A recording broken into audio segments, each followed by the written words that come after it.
Oke, Bapak Ibu dari DPD Golkar Kabupaten Maluku Tenggara terkait dengan musda kemarin di Kota Ambon. Kami dengar bahwa Bapak Ibu resah, kesal dengan musda yang dilakukan di Kota Ambon pada hari Sabtu kemarin. Apa sih alasan sehingga Bapak Ibu mengatakan bahwa itu ilegal? Pertama-tama saya perlu perkenalkan diri. Saya adalah sebagai salah satu pengurus DPD Golkar Kabupaten Maluku Tenggara atas nama Nathaniel Hukubun, yang mana dipercayakan sebagai Ketua Panitia Pelaksana Musda ke-10 Partai Golkar Kabupaten Maluku Tenggara yang telah dibentuk sejak tanggal 27 Agustus 2020 dan telah bekerja kurang lebih memasuki 3 minggu, di mana itu tim DPD Golkar Provinsi Maluku yang diketuai oleh Saudara Yunus Serang telah berkunjung ke sini untuk melakukan pengecekan terhadap kesiapan panitia untuk pelaksanaan musda DPD Golkar Kabupaten Maluku Tenggara, di mana di situ semuanya telah kita laporkan kepada tim yang diketuai oleh Saudara Dr. Yunus Serang sebagai Wakil Ketua Bidang Kepartaian dan Organisasi bersama anggota-anggotanya, yaitu Erikson Beta Ubun, Yane Tumuri, dan Dela Salano, sampai kepada Saudara Hani Pariela. Di sini mereka hasil yang kami laporkan itu tidak ada tindak lanjut hasil pertemuan itu. Namun mereka langsung melaporkan, kami kurang paham tata cara kerja daripada DPD Golkar Provinsi Maluku, di mana hasil pertemuan bersama dengan tim dari provinsi itu belum kami terima hasil. Kami diberikan satu surat yang sifatnya kontradiksi terhadap hasil pertemuan itu, ialah surat caretaker yang diketuai oleh Erikson Beta Ubun, sehingga mereka melakukan hal-hal yang inkonstitusional, seperti mereka membentukkan pengurus-pengurus kecamatan pelaksana tugas di beberapa kecamatan, dan setelah itu mereka menonaktifkan kami sebagai ketua panitia bersama-sama dengan teman-teman yang lain, di mana mereka melaksanakan musda, mengalihkan musda tersebut ke Kota Ambon.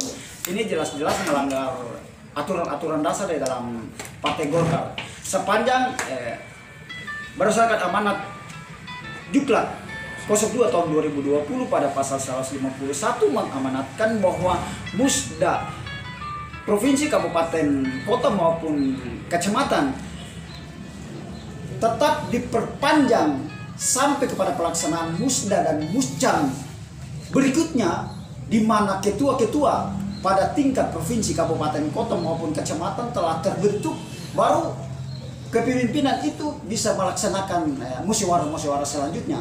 Jadi tidak ada alasan untuk pembentukan pelaksana tugas pengurus-pengurus kecamatan.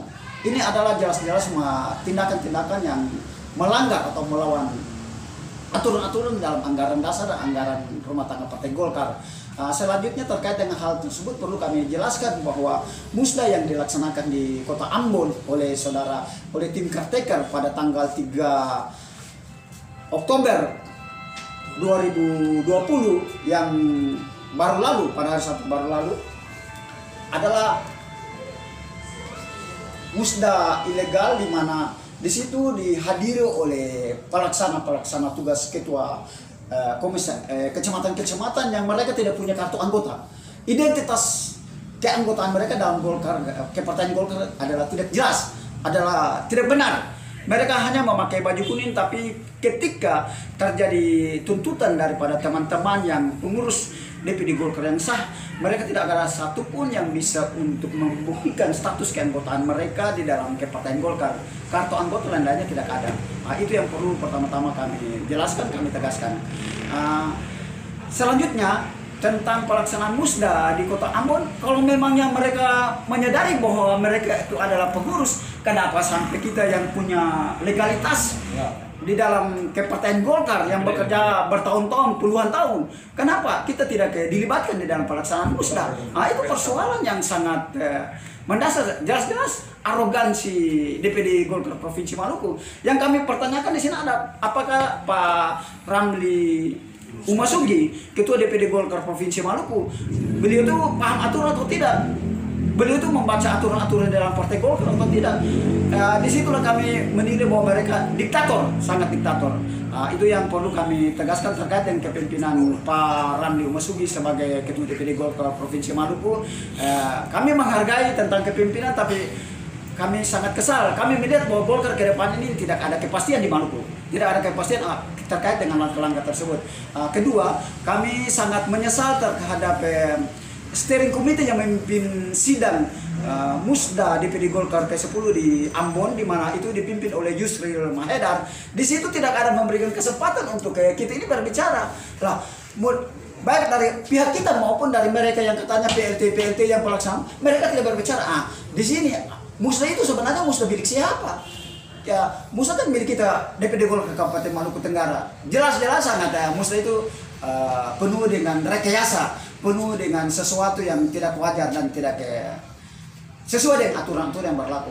Sehingga kami sangat mengharapkan, sekali lagi kami sangat mengharapkan, perlu kami tegaskan bahwa kami sangat mengharapkan Ketua Umum DPP Partai Golkar Pak Erlangga Hartarto harus membentuk tim investigasi untuk melakukan investigasi terhadap perkembangan Golkar di Maluku Tenggara maupun pelaksanaan musda tersebut.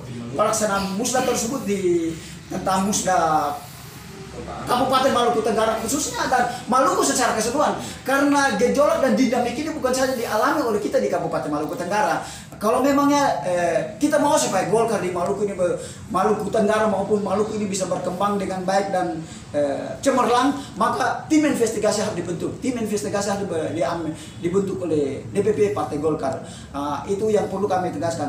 Adapun satu pelanggaran yang sangat mendasar juga yang dilakukan oleh Pak Ramli Umasugi melalui Pak Yunus Serang, yang dalam hal ini untuk terkait dengan kita di Maluku Tenggara, perlu mereka harus tahu, mereka catat bahwa ada surat yang pernah dikeluarkan oleh DPP Partai Golkar, dalam hal ini ditandatangani langsung oleh Pak Erlangga Hartarto bersama Lobby Fredrik Paulus sebagai Sekjen DPP Partai Golkar nomor 385 tahun 2020 yang mengizinkan berdasarkan memberikan ruang dan waktu yang seluas-luasnya kepada DPD Golkar Kabupaten Maluku Tenggara, memberikan kesempatan untuk harus melaksanakan musda.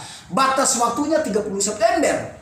Tetapi jelas-jelas ini DPD Golkar Provinsi Maluku yang mana mengambil langkah untuk pembentukan caretaker yang selanjutnya memindahkan musda ke Ambon, mereka melanggar surat ini. Surat yang jelas-jelas ditandatangani langsung oleh Ketua Umum Erlangga Hartarto sama sekjennya Pak Lodi Fredrik Paulus. Apakah mereka ada punya kekebalan hukum istimewa melanggar aturan-aturan yang keputusan-keputusan yang diturunkan pada institusi partai pada tingkat pusat? Ini kewenangan apa? Untuk musda Kabupaten Maluku sendiri itu kapan sebenarnya harus digelar? Musda Kabupaten Maluku Tenggara setelah pertemuan dengan Bapak Dr. Yunus Serang, Ketua Tim, waktu itu kami sepakati bahwa harus dilaksanakan tanggal 29 28.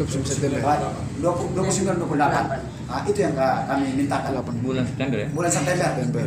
Mungkin saja jangan sampai kesiapan DPC sendiri belum siap makanya dialihkan ke Ambon. Tidak, sewaktu itu kami telah melaporkan kepada tim yang diketuai oleh Pak Dr. Yunus Serang bahwa kami sudah siap, kami menunjukkan bukti-bukti fisik tentang kesiapan kami untuk melakukan musda tersebut, yaitu berupa materi-materi musda, undangan musda, jadwal acara maupun sampai kepada proposal pun setelah kami laporkan kepada mereka, dan tempat pelaksanaan pun kami melaporkan, editor pun kami telah tunjukkan kepada mereka. Ya Bung, tapi musda kemarin itu aksi yang dilakukan oleh DPD 1 kepada teman-teman di sana, bagaimana terlihat di Pak Yunus ada di sana, apa disampaikan juga terkait dengan keluhan-keluhan ini?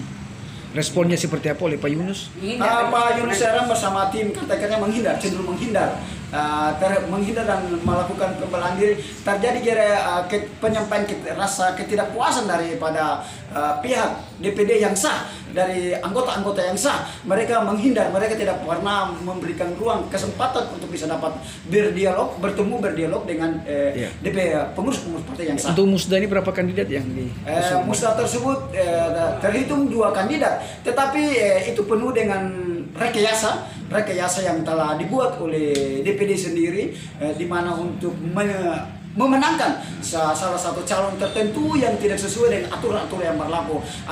Salah satu calon tertentu yang tidak sesuai dengan aturan-aturan berlaku itu adalah karena Yang mereka menggunakan hak pilih itu adalah pelaksana tugas pengurus kecamatan yang dibentuk oleh tim caretaker. Jadi dalam musrah tidak sah. Bisa disebutkan dua kandidat di antaranya. Dua kandidat itu antara lain saudara Nus Rumatora, Dr. Agus Agrapinus Rumatora bersama Ibu Eva Elia Jafar. Teman-teman, sikap apa yang harus dilakukan kepada pihak DPD 1 maupun pusat terkait dengan persoalan ini? Kami mengharapkan supaya segala macam kegiatan yang dilakukan oleh DPD Golkar Provinsi Maluku itu harus dibatalkan demi hukum. Ditinjau ya? Dia harus ditinjau, dievaluasi, ditinjau dan dibatalkan. Terkait hal tersebut, kami mengharapkan pula kepada Dewan Pengurus Pusat DPP Partai Golkar untuk mengambil langkah-langkah tegas terhadap kebijakan-kebijakan yang telah diambil oleh DPD Golkar Provinsi Maluku yang bertentangan dengan aturan-aturan dimaksud. Misalnya kalau tuntutan dari teman-teman DPD 2 Golkar Maluku Tenggara tidak disikapi oleh DPD 1 maupun DPD Pusat, apa sih sikapnya?